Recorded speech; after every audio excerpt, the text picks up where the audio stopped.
नमस्कार दोस्तों, मैं प्रवीण सर आपका तान्या एकेडमी में हार्दिक स्वागत करता हूं।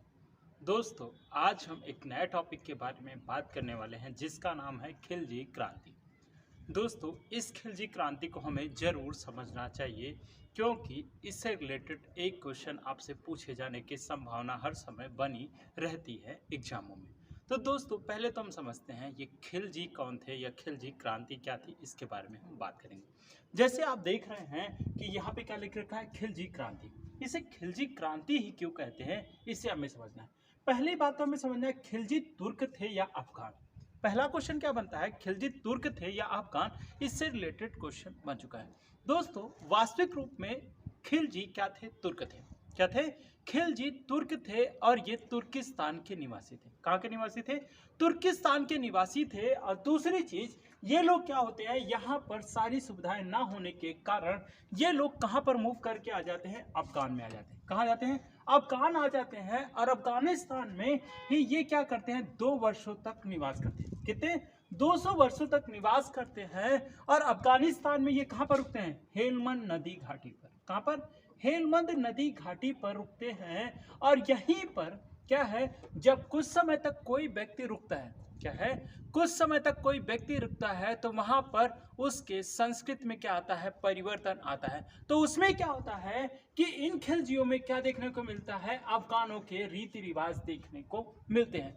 तो इतिहासकारों में ये मतभेद देखने को मिलता है कि खिलजी तुर्क थे या अफगान। ये क्वेश्चन पूछा गया है कि खिलजी वास्तव रूप में कौन थे, तो वो थे तुर्क। और ये क्वेश्चन बन चुका है। ये चीज हमने समझी। दूसरी चीज हम समझते हैं कि खिलजी बना कहां से था या खिलजी शब्द आया कहां से था। तो देखेंगे दोस्तों, खिलजी शब्द खलज से बना। किससे बना है? खलज शब्द से बना है। यह तुर्कों की 64 जातियों में से एक था। क्या है? तुर्कों की 64 जातियों में से एक था, इसलिए इसे जाना जाता है। और ये जो तुर्क जनजाति थे या जाति थी, आप देखेंगे ये विशेषाधिकार विहीन थी। क्या थी? जैसे कि आप देखेंगे वर्गों में जो शूद्र वर्ग होता है वो क्या होता है, विशेषाधिकार विहीन होता है। उसी तरीके से यहाँ पर जो 64 तुर्क जातियां थी, क्या है, 64 तुर्क जातियां थी, उसमें से जो खलज या खिलजी थे वो क्या थे, विशेषाधिकार विहीन थे। ये चीजें आपको समझ चाहिए। दूसरी चीज, ये लोग क्या होते हैं, जब ये आकर कहां पर निवास करने लगते हैं, अफगानिस्तान में निवास करने लगते हैं, तो क्या होता है कि इन्होंने भारत में जो शासन कर रहे थे उस समय, जैसे इल्बारी वंश, क्या है, इससे पहले जो शासन करने वाले लोग थे वो कैसे थे, इल्बारी तुर्क थे। तो वो लोगों के, इन लोगों को क्या होता है, इल्बारी या नस्लवादी नीतियों का क्या होना पड़ता है, शिकार होना पड़ता है। मतलब कि इन्हें प्रताड़ना भी झेलनी पड़ती है। लेकिन होगा क्या दोस्तों कि जब किसी व्यक्ति में योग्यता होती है तो उसे दबाया नहीं जा सकता है। उसी तरीके से इनका जो सैन्य नेतृत्व कर रहा था, जिसका नाम था जलालुद्दीन फिरोज खिलजी। कौन था? जलालुद्दीन फिरोज खिलजी। जलालुद्दीन फिरोज खिलजी में योग्यता होती है और योग्यता होने के कारण कैकूबाद उसे शाइस्ता खां की उपाधि देता है। क्या, किसकी उपाधि देती है? शाइस्ता खां की उपाधि देता है। दूसरी चीज, इससे क्या है, उच्च पद मिलता है सैनिक का। क्या मिलता है? सैनिक का उच्च पद मिलता है जलालुद्दीन फिरोज खिलजी को। और आप देखेंगे इसी के नेतृत्व में कौन सी क्रांति होगी, खिलजी क्रांति होगी। कौन सी होगी? खिलजी क्रांति होगी। और खिलजी क्रांति में होगा क्या, कैकूबाद और क्यूमर्स मारा जाएगा। और क्यूमर्स के मारे जाने के पश्चात क्या होगा, ये इल्बारी जो नस्लवादी नीति होगा इसका क्या हो जाएगा, समापन हो जाएगा। यहां पर आप देखेंगे कि इससे पहले जिन लोगों ने शासन किया है उसमें अमीर वर्ग जो होते थे वो कुलीन परिवार से संबंधित होते थे। किससे? कुलीन परिवार या अमीर वर्ग, मतलब कि जिनके पास बहुत ज्यादा पैसा हुआ करता था, वही लोग क्या करते थे, अच्छे पदों पर पहुंच पाते थे, अन्यथा और कोई लोग पहुंच नहीं पाते। दोस्तों, अगर देखा जाए तो आज भी ऐसी नीतियां देखने को मिलती है, क्योंकि जैसे जैसे कंपटीशन बढ़ता जाता है और आपको उसमें समय देना पड़ता है, और समय देने के कार्य जो कम पैसे वाले हैं वो दे नहीं पाते हैं। इसलिए आज भी देखा जाए तो कुछ हद तक जो बड़े पद हैं वो किसके शागिर्द हैं, बड़े लोगों के ही पास रह जाते हैं या अमीर वर्ग के पास ही रह जाते हैं। जो देखते हैं कि आप पंचर बनाने वाले का लड़का अधिकारी बन गया या आईएएस बन गया, इस तरीके की घटनाएं 100 में एक ही होती हैं या फिर लाखों में एक ही कहा जा सकता है। दूसरी चीज, खिलजी क्रांति में जैसे मैंने बताया कि ये जो अमीरों का वो था पद, वो क्या हो जाता है, समाप्त हो जाता है। उसकी जगह पर इस क्रांति में क्या हो जाता है, पद, जो पद होता है वो किसके आधार पर नहीं होगा, नस्ल के आधार पर नहीं रह गया। दूसरी चीज, यहां पर जाति व्यवस्था को भी क्या किया गया, नकारा गया। क्या किया गया, जाति व्यवस्था को भी नकारा गया। और नेक्स्ट, इसमें किसको महत्व दिया गया, योग्यता को महत्व दिया गया। योग्यता को महत्व का मतलब कि जिस व्यक्ति में योग्यता होगी वो उस पद को धारण करेगा, जिस पद के वो काबिल होगा।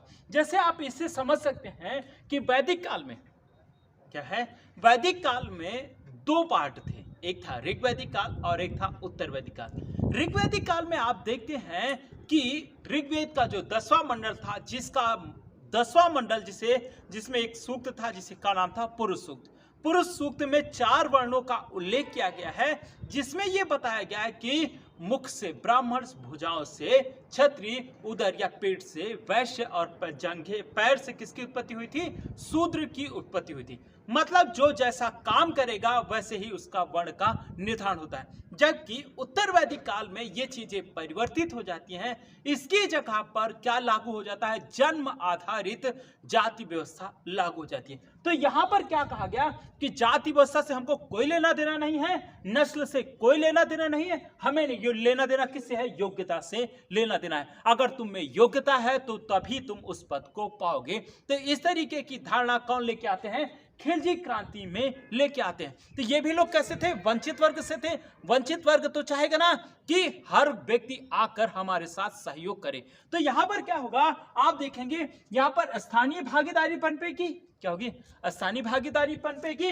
और स्थानीय भागीदारी जब पनपेगी तो क्या होगा, लोग उसका सहयोग भी करेंगे। नेक्स्ट बात करी जाएगी तो इसमें गैर तुर्कों को भी शामिल किया गया। क्या किया गया, गैर तुर्कों को भी शामिल किया गया कि कोई भी व्यक्ति आकर अगर योग्यता है तो वो काम कर सकता है। तो इस तरीके से देखेंगे तो ये क्या होती है, खिलजी क्रांति। और खिलजी क्रांति इसे किसने कहा था, तो खिलजी क्रांति कहने वाले व्यक्ति थे इरफान हबीब और आरपी त्रिपाठी, रामप्रसाद त्रिपाठी। रामप्रसाद त्रिपाठी ने यह कहा था क्योंकि उन्होंने देखा था कि बलबन ने कहा था, क्या है, बलबन ने कहा था कि जो व्यक्ति गरीब है अगर वो मेरे सामने आता है तो मेरी नसें फड़फड़ाने लगती हैं कि मैं क्या करूं, उसका सर क्या कर दूं, धड़ से अलग कर दूं। इस तरीके की चीजें उसे देखने को मिलती है। लेकिन यहाँ पर क्या हो रहा है, सबको, गैर तुर्क को भी सम्मिलित किया जा सकता है, स्थानीय भागीदारी को भी दिया जा रहा है ध्यान। और नेक्स्ट देखा जाए तो नस्ल को भी नहीं ध्यान दिया जा रहा है और यहाँ पर जाति को भी कोई ध्यान नहीं दिया जा रहा है। इसमें किसको ध्यान दिया जाता है, योग्यता को ध्यान में दिया रखा जा रहा है और स्थानीय भागीदारी को ध्यान दिया जा रहा है और गैर तुर्कों को ध्यान दिया जा रहा है। इसलिए इसे क्या कहा जाता है, खिलजी क्रांति कहा जाता है। दोस्तों हमें एक चीज को ध्यान रखना है इसमें कि खिलजी कौन थे, तुर्क थे, ये क्वेश्चन बन चुका है। और दूसरी चीज आपसे पूछी जा सकती है कि किसने इसे कहा है, तो इरफान हबीब ने कहा है कि यह खिलजी क्रांति थी। दूसरा किसने कहा था, आरपी त्रिपाठी ने इस बात को कहा था। नेक्स्ट बात की जाए तो इरफान हबीब नहीं, आरपी त्रिपाठी ने ही, क्या है, आरपी त्रिपाठी ने ही मुस्लिम सत्ता का वास्तविक संस्थापक इल्तुतमिश को कहा था। तो दोस्तों ये रही खिलजी क्रांति। दोस्तों आपको ये वीडियो कैसी लगी कमेंट सेक्शन में बताना ना भूलें। आज के लिए इतना ही, थैंक यू।